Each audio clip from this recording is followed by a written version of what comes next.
पाकिस्तान के रिलेटेड भी एक बात थी। और वो जो उन्होंने बात की दैट वाज कि जी अमन के हवाले से पाकिस्तान के साथ। तो उन्होंने कहा जी कि हम जो है ना अमन का फैसला हम करेंगे कि कब करना है, किससे करना है, कितना करना है।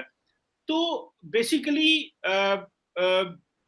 दो तरह की चीजें हैं। एक तो होता है कि आप इस तरह की स्टेटमेंट देते हैं डोमेस्टिक ऑडियंस के लिए, इंटरनल ऑडियंस के लिए, लेकिन अजीत डोभाल साहब पॉलिटिशियन नहीं है, ठीक है। ही इज अ ब्यूरोक्रेट रहे हैं, टेक्नोक्रेट हैं, ही इज अ ब्रेन जिनको नरेंद्र मोदी साहब इस्तेमाल कर रहे हैं यूजिंग उनकी जो माजी की सर्विसेज हैं, वो जो Indian strategic culture, Pakistan strategic culture को समझते हुए जो प्लान कर रहे हैं, सोच रहे हैं।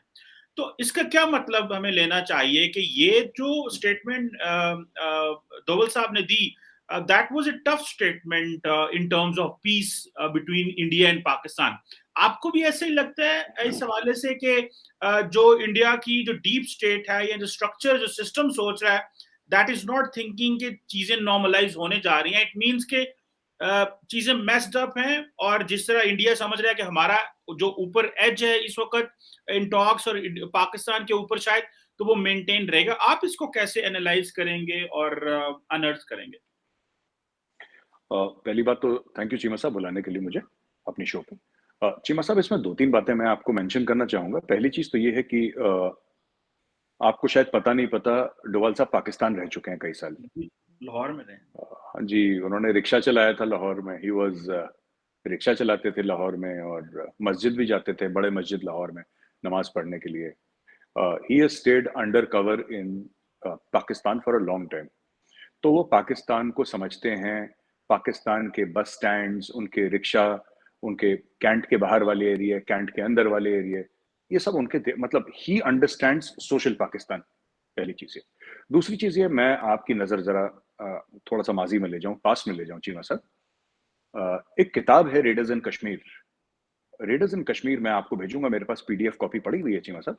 आई will send it to you. ये किताब लिखी है मेजर जनरल अकबर खान ने, जो कि पाकिस्तानी आर्मी के जनरल थे। उन्होंने लिखी थी कि किस तरीके से वो लीड करके लाए थे रेडर्स को, कवायलियों को, और इसमें पाकिस्तानी आर्मी जो सिविल ड्रेस में थी वो किस तरीके से ऑपरेट करी। पाकिस्तानी एक मेजर जनरल की है किताब, मेरे पास पड़ी हुई है फोन पे, मैं आपको व्हाट्सएप करूंगा, आप पढ़िएगा।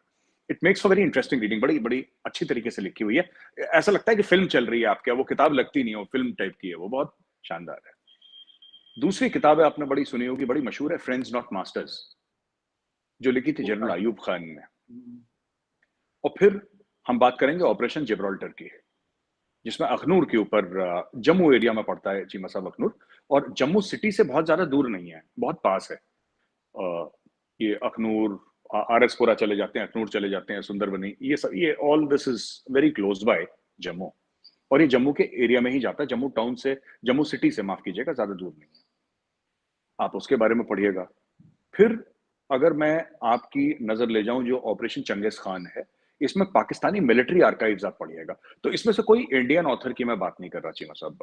I am not talking about any Indian author, I am talking about Pakistani authors. मैं उनका रेफरेंस दे रहा हूँ, उनकी किताबों का। आप मेरे पास पढ़ी है किताबें वो। एक चौथी चीज है इन द लाइन ऑफ फायर, जो कि परवेज मुशर्रफ साहब ने लिखी थी। अच्छा, इसमें से आपके दो तो आर्मी चीफ थे, अयूब खान साहब और परवेज मुशर्रफ साहब, और साथ में वो प्रेसिडेंट भी रह चुके हैं। Major general Akbar Khan, that time he was a very senior officer. उस जमाने में major generals were very senior. अब even now they are senior, but उस जमाने में थोड़ा सा क्या है कि उतने लेफ्टिनेंट जनरल्स नहीं हुआ करते थे। तो अगर आप ओवरऑल देखें, मैं डोभाल साहब की जो चीज है, जो उन्होंने बोली, उनके बयान का ना एक हिस्ट्री है। उसको जारहाना बयान की तरह ना देखा जाए, उसको एक कॉन्टेक्स्ट में देखा जाए कि कॉन्टेक्स्ट क्या है। हर समय पाकिस्तान हैज डिक्टेटेड कि कब जंग होगी और कब अमन होगा। बहुत पहले से, आज की बात नहीं है। और मैं आपको किताब का हवाला दे रहा हूं, जैसे कि मैंने आपको ऑपरेशन जिब्राल्टर के बारे में बताया, और इसमें पाकिस्तानी मिलिट्री आर्काइव्स में अगर आप जाके पढ़ेंगे, जो पाकिस्तान ने खुद लिखी है, उसमें देखिएगा। ये ऑपरेशन चंगेज खान, जो कि 2 दिसंबर को लॉन्च हुआ था, और 11 एयरफील्ड्स पे इंडिया के अटैक हुआ था 1971 की जंग के पहले। हालात उससे पहले खराब हो चुके थे चीमा साहब। वो जंग तो तब शुरू हुई फॉर्मली, हालात उसके पहले काफी खराब हो चुके थे, 1 डेढ़ साल 2 साल से खराब चल रहे थे। कारगिल का मैंने आपको हवाला दिया, इन द लाइन ऑफ फायर। तो क्या है कि इंडिया को हर समय ऐसा लगा है कि जब पाकिस्तान का मन चाहता है, पाकिस्तान जंग छेड़ देता है। जब पाकिस्तान का मन चाहता है, पाकिस्तान अमन की बात करता है। अगर आप 26/11 का देखें, जो इंडिया के लिए बहुत ही दर्दनाक हादसा रहा, एक टेररिस्ट अटैक था, उसमें पाकिस्तान के अंदर 3 एफआईआर फाइल हो चुके हैं। Pakistanis have themselves file FIR against 26/11, वो पाकिस्तान के अंदर के एफआईआर है। डोवाल साहब ने जो बात करी, he spoke with a historical perspective, कि जब पाकिस्तान की मर्जी होती है पाकिस्तान जंग छेड़ देता है, जब पाकिस्तान की मर्जी होती है पाकिस्तान अमन की बात करता है, और बिना प्रोवोकेशन के जंग। अगर भारत पाकिस्तान को छेड़े तो मुझे बात समझ में आती है कि साहब इंडिया ने कोई हरकत करी, मिलिट्री हरकत करी, और पाकिस्तान ने मुंह तोड़ जवाब दिया। ये बात मुझे एज अ ह्यूमन बीइंग समझ में आती है। कारगिल के लिए तो कोई वो नहीं था, जब कारगिल पे मुशर्रफ साहब चढ़ दौड़े थे, तो कारगिल के लिए तो कोई ऐसा नहीं था कि कारगिल में इंडिया ने कुछ छेड़ा था। हमारी तो एक ट्रीटी थी, 19 मैप्स थे, आपने भी साइन करे, हमने भी साइन करे, वो मैप साइन करके हम लोग चुपचाप बैठे थे। 1999 में पाकिस्तानी फौजें कुछ नीचे गई, कुछ ऊपर रह गई, बाकी ऊपर आए। ये बोला गया कि मुजाहिदीन हैं, हम लोगों को नहीं पता, कश्मीरी फ्रीडम फाइटर्स हैं, कोट अनकोट। उसके बाद ये कारगिल की जंग शुरू हुई। पहले पाकिस्तान ने मना करा कि हमारे बंदे ही नहीं है, फिर बाद में कैप्टन कर्नल शेर खान को और काफी लोगों को उन्होंने गैलेंट्री अवार्ड्स भी दिए, और फिर बेरियल्स भी हुए, जिसकी वीडियो वो पूरी मौजूद है। चीमा साहब, बेसिकली चीमा साहब कहने की बात यह है कि under the defensive offense doctrine, और you can call it the Doval doctrine also, आप उसको डोवाल डॉक्ट्रिन भी कह सकते हैं, आप उसको डिफेंसिव ऑफेंस डॉक्ट्रिन भी कह सकते हैं। इंडिया, उसके मतलब कई सारे हैं और आप अच्छी तरीके से जानते हैं, you know better than me what it stand, you have done a study on it. उसका एक साइकोलॉजिकल साइड भी है, उसका एक इमोशनल और मेंटल साइड भी है, और उसका मेंटल साइड ये भी है कि initiative will no longer be with Pakistan. एक उसका जो वो है वो ये है कि इनिशिएटिव आज तक पाकिस्तान ने लिया। 1947-48 की बात करें जंग की, मेजर जनरल अकबर खान साहब की मैंने किताब का आपको हवाला दिया है, या फिर हम बात करें 65 वॉर की, friends not masters, general Ayub Khan साहब की, मैंने आपको ऑपरेशन जिब्राल्टर का हवाला दिया है, मैंने 1971 operation Genghis Khan, Pakistan military archives की का हवाला दिया है आपको, और जो हमारे चौथी लड़ाई थी कारगिल की, उसमें in the line of fire Pervez Musharraf साहब की किताब का मैंने हवाला आपको दिया।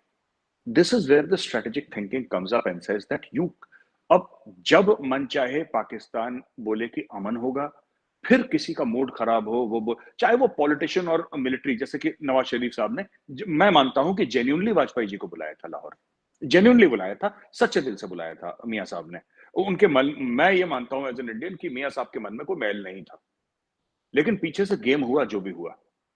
और आप जानते हैं कि मीनार पाकिस्तान का क्या सिग्निफिकेंस है चीमा साहब, आप बेहतर जानते हैं मुझसे। वहां पे वाजपेयी जी आए थे, you know he came there.